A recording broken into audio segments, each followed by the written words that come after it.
안녕하세요. 역사 타임머신입니다. 1942년 7월부터 1943년 2월까지 제2차 세계대전의 중요한 전환점이 된 스탈린그라드 전투가 벌어진 시간으로 여행을 떠나보겠습니다. 오늘 우리는 이 역사적인 전투의 배경, 원인, 전개 과정, 결과에 대해 자세히 알아보겠습니다. 먼저 구독, 좋아요 부탁드립니다. 저에게 영상을 만드는데 큰 힘이 됩니다. 그럼 시작해볼까요? 1. 전투 배경 1941년 6월 22일 독일군 병력 300만이 소련을 침공했습니다. 본래 두 나라는 상호불가침 조약을 맺었으나 독일은 영국 본토 점령에 실패하자 독일의 지도자 히틀러는 영국을 굴복시키려면 소련을 점령해야 한다고 생각합니다. 그리하여 독일은 1941년 바르바로사 작전을 통해 소련을 침공하여 독소전쟁이 발생합니다.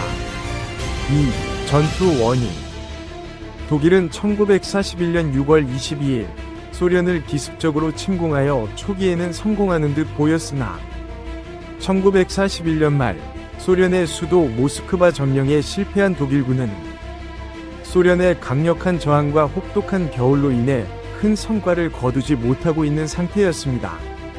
이에 히틀러는 1942년 여름 소련의 남부 유전 지역을 공격하여 소련의 전쟁 능력을 약화시키려는 계획을 세웠습니다. 독일군은 우크라이나 지역을 점령한 남부 집단군으로 하여금 소련 남부 위치에 있는 코카서스 유전지대를 노립니다. 1942년 6월 130만의 독일 남부 집단군은 소련 남부를 향한 대규모 공세를 시작합니다. 독일은 남부 집단군을 두 개의 군단으로 나누는데 한 개의 군단은 코카서스 유전지대로 진격하고 나머지 한 개의 군단은 코카서스로 향한 군단의 측면 안전 확보를 위해 소련의 주요 산업 도시인 스탈린그라드로 진격합니다. 한편 소련은 독일의 의도가 코카서스 유전지대 점령이라는 걸 눈치채고 소련 남부에 위치한 요충지 스탈린그라드에서 독일군을 막아내려 합니다. 특히 소련 지도자 이름과 같은 도시인 스탈린그라드가 갖는 상징성은 소련군의 사기를 위해서도 반드시 막아야 하는 요충지였습니다. 3. 전투 전개 과정 1942년 8월 여름 독일군은 스탈린그라드 근방에 도달하였고 도시로 진격하기 위해 독일 공군으로 하여금 스탈린그라드에 대대적인 폭격을 가하면서 침공이 시작되었습니다. 대대적인 폭격을 가한 독일군은 도시로 진입하기 시작하였고 양측 간의 대대적인 공방전이 벌어지게 됩니다. 이 전투는 도시 전투의 대표적인 예로 양측은 거리 하나하나를 두고 치열한 전투를 벌였습니다. 독일군은 스탈린그라드 외곽에서 소련군과 첫 교전을 벌였습니다. 독일군은 초기에는 빠르게 진격하며 소련군을 밀어붙였습니다. 독일군의 기갑부대와 항공지원은 소련군의 방어선을 무너뜨리는 데 큰 역할을 했습니다. 그러나 스탈린그라드 시내에 진입한 독일군은 소련군의 강력한 저항에 직면했습니다. 양측은 건물 하나하나를 두고 치열한 전투를 벌였으며 시가전은 매우 잔인하고 치열하게 전개되었습니다.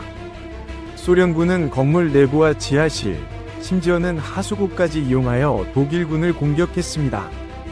소련군은 독일군에 비해 무기나 화력이 열세였으나 도시의 지형을 이용하여 독일군을 공격했고 독일군은 점차 지쳐갔습니다.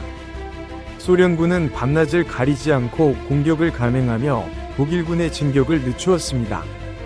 이러한 거센 저항에 부딪히자 독일군은 코카서스 유전지대로 향하던 군단의 일부 병력을 더 투입하고 기갑부대를 앞세워 더욱 공세를 가했습니다. 반면 소련은 볼가강 건너편에서 독일의 폭격을 피하고 소련군 병력을 보충하면서 끈질기게 저항합니다. 초기에 쉽게 점령할 거라는 독일의 예상은 완전히 빗나갔고 붉은 시벌 광장, 트랙터 공장, 마마이 언덕 부근에서 치열한 격전이 계속됩니다. 독일군은 점점 지쳐갔지만 1942년 10월 말 치열한 격전 끝에 스탈린그라드 도시의 90%를 점령하는 데 성공합니다. 1942년 11월 겨울, 독일군이 도시 안에 남은 소련군의 잔당을 소탕하는 사이, 소련군의 지원군 150만이 스탈린그라드 근처로 집결합니다. 소련군의 게오르기 주코프 총사령관은 독일군의 측면을 루마니아군이 방어하고 있다는 사실을 알아내고 소련 지원군으로 하여금 루마니아군이 방어하는 측면을 점령하고 스탈린그라드 외곽에서 독일군을 포위할 계획을 세웁니다. 측면을 방어하던 루마니아군은 독일군 측에 지원을 요청하였으나 거절당하고 이윽고 소련군은 루마니아군 방어진지 북쪽과 남쪽에서 대규모 공세를 펼쳐 루마니아군 방어진지는 무너지게 됩니다. 이렇듯 소련군은 독일군의 측면을 공격하여 포위망을 형성했고 독일군은 포위망에 갇히게 되었습니다. 소련군은 우라누스 작전이라는 이름으로 독일군의 후방을 공격하여 포위망을 완성했습니다. 독일군은 포위를 당해 괴멸될 위기에 몰리자 독일군 사령관 파울루스는 서쪽으로 탈출할 계획을 히틀러에게 알렸으나 히틀러는 공중보급이 가능하니 현재 위치를 사수하라는 명령을 내립니다. 스탈린그라드에 있는 독일군 병력은 총 33만으로 하루에 800톤 이상의 보급품이 필요하였으나 독일 공군으로부터 전달되는 보급품은 하루 300톤 미만이었고 게다가 보급품에는 전혀 필요 없는 물품이 들어있기도 하였습니다. 게다가 혹독한 겨울이 다가오면서 독일군은 혹독한 추위와 보급 문제로 인해 큰 어려움을 겪기 시작했습니다. 소련군은 이러한 상황을 이용하여 독일군을 압박했습니다. 독일군은 식량과 탄약이 부족해졌고 병사들은 추위와 질병에 시달렸습니다. 이에 독일은 에리히 만슈타인의 기갑부대로 하여금 스탈린그라드 내의 독일군을 구하기 위해 출동하였고 무리한 진격 끝에 스탈린그라드 도시 남쪽 50km 지점까지 도달합니다. 만슈타인은 파울루스에게 병력을 남쪽으로 탈출시키도록 요청하였으나 파울루스는 병력이 굶주림과 추위로 지쳤다며 현재 위치를 사수하라는 히틀러의 명령을 따르겠다는 어이없는 판단을 하게 되었고 만슈타인은 소련군의 반격을 받기 시작하여 철수하게 됨으로써 마지막 탈출 기회가 사라지게 됩니다. 1943년 1월 소련군은 도시를 향해 대규모 반격 작전을 개시했습니다. 이에 버티기 어려웠던 독일군의 파울루스는 히틀러에게 항복을 허락해달라고 요청하였으나 히틀러는 이를 거절하고 파울루스를 원수로 진급시켜버리는 어이없는 결정을 하게 됩니다. 1943년 2월 2일 독일군은 결국 소련군에게 항복하게 됩니다. 이로써 스탈린그라드 전투는 소련의 승리로 끝나게 되었습니다. 스탈린그라드를 점령했던 독일군의 제6군은 완전히 괴멸되었고 33만에서 어느덧 9만으로 줄어버린 독일군이 모두 포로로 잡혔습니다.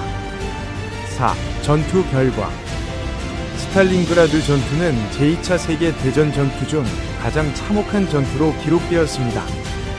200일 가까이 지속된 이 전투로 독일군과 그 동맹군은 약 80만의 사상자를 낸 반면 격전 끝에 승리를 거둔 소련은 약 110만의 사상자를 내게 됩니다.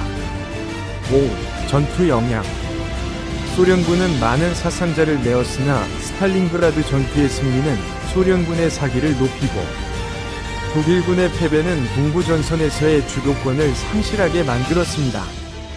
스탈린그라드 전투는 제2차 세계대전의 전반적인 전개에 큰 영향을 미쳤습니다. 이 전투로 독일군이 입은 피해는 매우 컸고 이후 독일군은 소련군과의 전력차가 벌어지게 됩니다. 이 전투의 승리로 소련은 독일군을 동부전선에서 밀어내기 시작했고 결국 1945년 베를린을 점령하게 되었습니다. 스탈린그라드 전투는 역사상 가장 치열하고 중요하면서도 가장 참혹한 전투 중 하나로 기억되고 있습니다.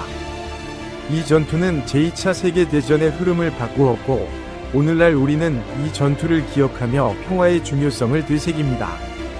오늘은 독일 제국 몰락의 신호탄이 된 스탈린그라드 전투에 대해 이야기하였습니다. 저에게 영상을 만드는 데 큰 힘이 될 수 있도록 구독과 좋아요 부탁드립니다. 이제는 다른 역사 시간으로 떠나보겠습니다. 다음 영상에서 또 만나요.